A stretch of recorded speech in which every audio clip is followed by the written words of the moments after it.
वंदे मातरम, वंदे मातरम, वंदे मातरम, वंदे मातरम। বিধানসভায় বিরোধী পক্ষে গণতান্ত্রিক অধিকার হরণ করা হচ্ছে কেন? স্পিকার আপনি জবাব দিন। জবাব চাই, জবাব দিন।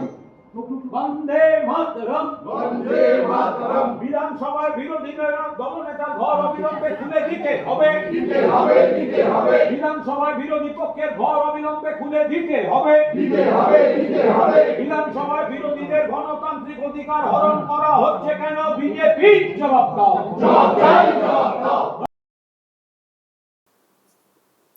একজন, দুজন, তিনজন, চারজন, 5, 6, 7, 8, 9, 10, 11, 12, 13, 14, 15, 16। দর্শক কতজন আজকে বিধানসভাতে? দেখুন না কোথায় বসে রয়েছেন। ঘর পাননি ওনারা, ঘর পাচ্ছেন না। বিরোধী দলনেতা যিনি হয়েছেন তিনি ঘর পাচ্ছেন না, তো সেই জন্যে লনেতে বসে গড়াগড়ি খাচ্ছেন কার্যত।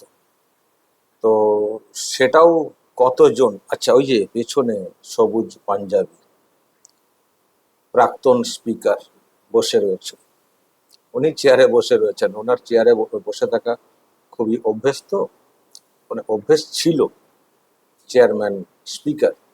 তো উনি চেয়ারে আছেন, বাকি সব ধুলোতে বসে গড়াগড়ি খাচ্ছেন লনেতে। পাশ দিয়ে কেউ অনেকে যারা যাচ্ছেন লাথিও হয়তো মেরে দিচ্ছেন। লাথি না মারলেও জুতোর টাচ হচ্ছে। সবার আগে কুণাল ঘোষের সঙ্গেই টাচটা হয়েছে দেখতে পাচ্ছি। তো দর্শক, এই হচ্ছে টিএমসির অবস্থা। অ্যাসেম্বলিতে ওনারা আজকে এটা করেছেন, ক্ষোভ বিক্ষোভ, ঘর পাচ্ছেন না বলে। তো সেখানে টিএমসির এমএলএ কত, 80 না কত বলা হচ্ছিল না, 80। তো ঘর পাচ্ছেন না, বিজেপিকে ঘর খুঁজে দিতে হবে, ঘর খুঁজে দিতে হবে যে বলা হচ্ছে নাকি। তো সেই বিক্ষোভের লোক কোথায় টিএমসির? আই দেখুন, আই দেখুন, আই জুতো পরে সব যাচ্ছেন, ক্যামেরা পার্সন বহনকার যারা যাচ্ছেন। অসম্মানের ব্যাপারও আছে না, এটা জুতোতে জুতো পরে যাচ্ছেন, সব লাথি লেগে লেগে যাচ্ছে। নয়না বন্দ্যোপাধ্যায়, নয়নাই তো নাকি?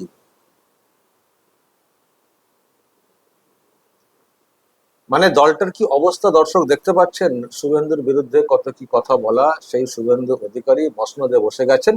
আর টিএমসির লোকেরা কখনো ফুটপাতে, কখনো বা লনে বা মেঝেতে বসে পড়ছেন, গড়াগড়ি খাচ্ছেন। কত চকচকে সব জামা কাপড় পরে আসতেন, একেবারে আয়রন করা। কি কি জামানা ছিল, কি লাইফ ছিল। এসি, ঠান্ডা ঘর, সব ঠিকঠাক চেয়ার, নতুন নতুন সব চেয়ার। সব ধুলোতে বসে পড়েছেন, ধুলোতে বসে পড়ছেন, পাশ দিয়ে লোক যাচ্ছেন জুতো পরে লাথি মারতে মারতে। লাথি ডিরেক্টলি, আবারও বলছি, ডিরেক্টলি হয়তো মারছেন না, আমি বলছি আর কি, জুতোতে ঘষা খাচ্ছেন তো না। তো মাত্র এই 16, 17, 18, 80 জনের মধ্যে বাকি সব এমএলএ কোথায়? হ্যাঁ, ঘর পাওয়া যাচ্ছে না, ঘর দেওয়া হচ্ছে না, কি সাংবিধানিক অধিকার লঙ্ঘন করা হচ্ছে। বিরোধী দলনেতা শোভনদেব চট্টোপাধ্যায়, তাকে মান্যতা দেওয়া হচ্ছে না।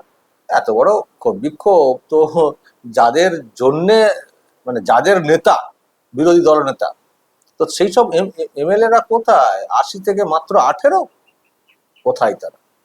কোথায় তারা? আসেননি, গুরুত্ব দিচ্ছেন না। দলের লোকেরাই যদি গুরুত্ব না দেন তাহলে আর কি করে আন্দোলন করবেন? তবে কুণাল ঘোষকে দেখছি অনেক বেশি অ্যাক্টিভ ভূমিকা পালন করতে, সব জায়গাতেই উনি ছুটছেন। তবে মানুষের সাড়া বা অন্য দলেরই অন্যদের সাড়া সে অর্থে নেই। জানি না ওনার মনের মধ্যে ইচ্ছা ছিল কিনা বিরোধী দলনেতা হওয়ার, তো হননি, কিন্তু ভূমিকা বিরোধী দলনেতার মতোই উনি করছেন, চারিদিকে বক্তব্য রাখছেন। আমি দর্শক কালকে যেটা দেখছিলাম, হকারদের একটা প্রোগ্রামে, সেখানেও এই ওনারা গেছেন, উনি, নয়না, মদন মিত্র, লোকজন সাথে নেই, সাথে লোকজন নেই। ঠিক আছে, হকাররা হয়তো বিশ্বাস করছেন না বা অন্যরা বিশ্বাস করছেন না, কিন্তু দলের যারা এমএলএ তারাও বিশ্বাস করছেন না। তারা আসছেন না কেন? এটা খুবই নর্মাল একটা প্রশ্ন, তারা আসছেন না কেন? একটা এত বড় ব্যাপার, কদিন ধরেই আপনারা বলছেন যে মর্যাদা দেওয়া হচ্ছে না, সম্মান দেওয়া হচ্ছে না। তো দলের এমএলএরা আসবেন না এইরকম। আর ওই বেচারা প্রাক্তন স্পিকার, দেখে খারাপও লাগছে, আবার হয়তো কেউ কেউ বলবেন ঠিকই লাগছে, উনি যা করেছেন, উনি যেভাবে সামলেছেন স্পিকারের মানে পদটা, ওনার আবার কি সম্মান দেওয়া হবে, হয়তো কেউ বলতে পারেন। কিন্তু দেখুন হয় কিরকম করে বসে রয়েছেন, কি অবস্থা, সব বুড়োগুলো, বেশি বুড়ো লোকগুলোকে নিয়ে যাওয়া হয়েছে। শোভন দেব এক বুড়ো, অরূপ রায়, অশোক দেব, সব বুড়ো। এই যে ছোকরা এমএলএরা যারা হয়েছেন সব কোথায়? আর সব বুড়ো আসেননি, অনেক বুড়ো আসেননি, কোথায় সব? এটা একটা বড় প্রশ্ন দর্শক, যে টিএমসির ডাকে আমি কদিন আগে আরেকটা দেখেছিলাম, প্রথম সে কর্মসূচি ছিল মনে হচ্ছে ওই ওখানে মূর্তির পাদদেশে, সেখানেও কুণাল ঘোষ বক্তব্য রাখছেন, সেখানেও ছিল না সব সংখ্যক মানে সবাই। আবার এখানে গড়াগড়ি খাচ্ছেন, সেখানেও দেখি লোকজন নেই। এই হচ্ছে দর্শক তৃণমূল কংগ্রেসের অবস্থা, ফিউচার খুব খারাপ। আর না আসার পেছনে অনেক কারণ আছে, কেউ ভয় আসছেন না, কেউ অন্যদিকে টার্ন করার চেষ্টা করছেন, কেউ বলছেন দূর আর কি হবে গিয়ে, টিএমসি দলটা আর কি করে কিছু লাভ হবে, তো ভবিষ্যৎ অন্ধকার, এই কারণে অনেকে আসছেন না। আবার অনেকে গা ঢাকাও দিচ্ছেন।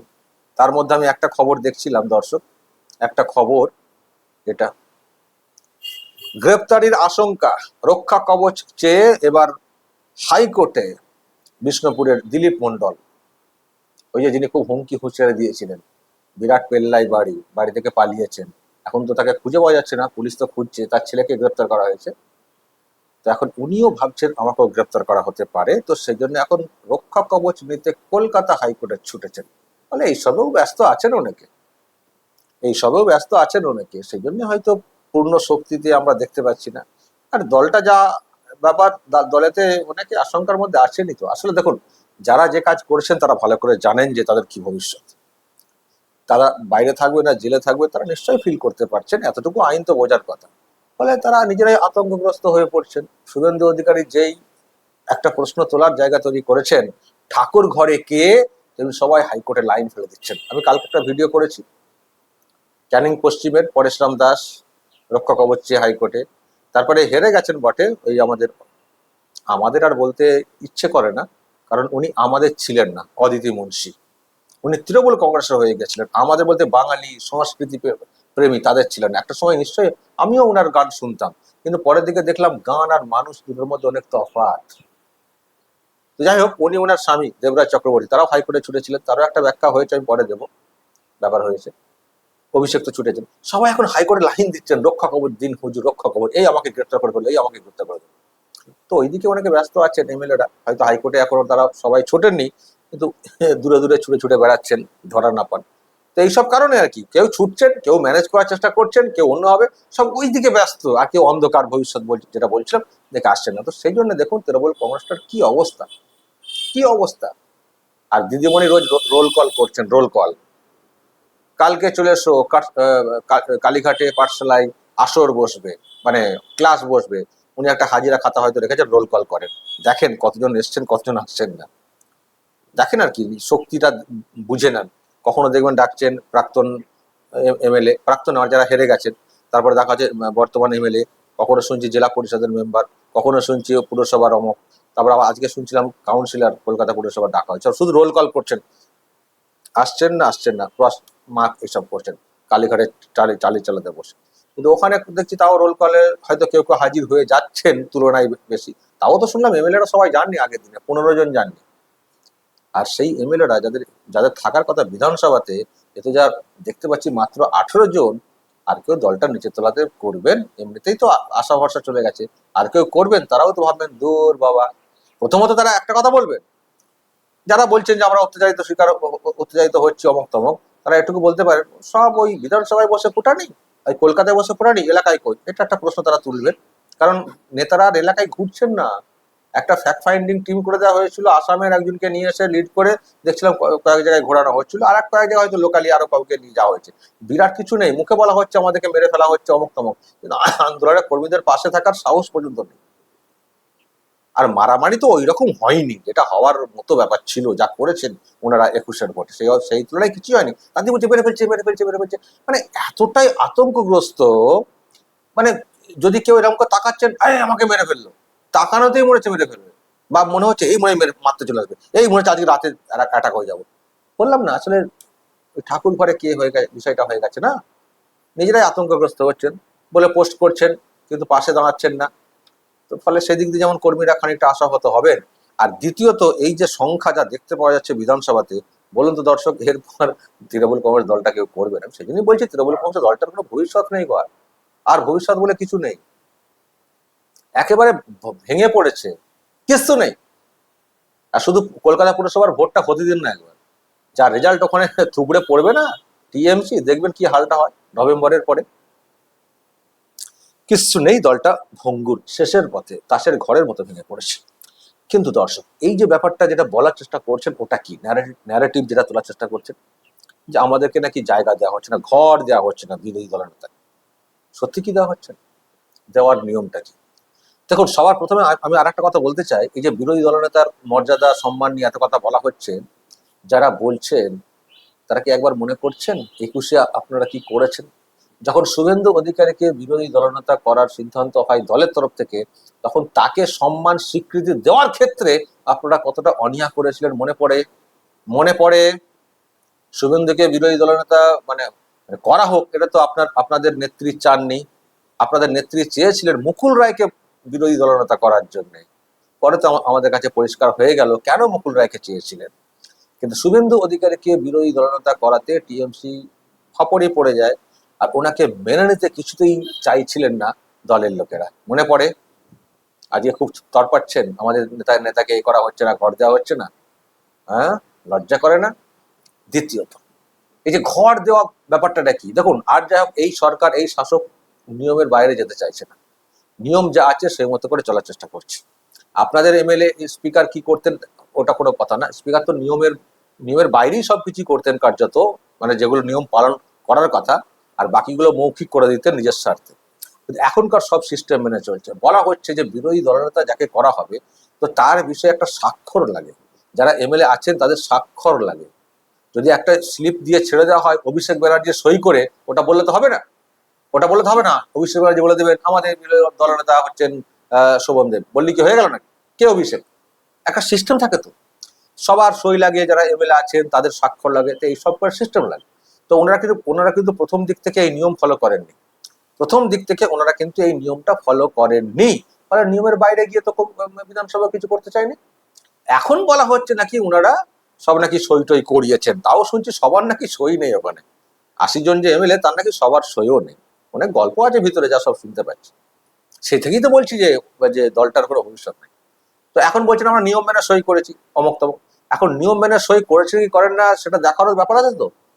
এখন স্পিকার তো নেই, এখন কালকে না কবে দিয়েছেন ওনারা, বলছেন স্পিকার তো নেই, বাইরে আছেন, তো তাকেও তো এসে দেখতে হবে, সবকিছু দেখে তো সিদ্ধান্ত নেবে। সব মন করা বললে তো হবে না, ফোনে হ্যালো ওরকম তো করা যায় না।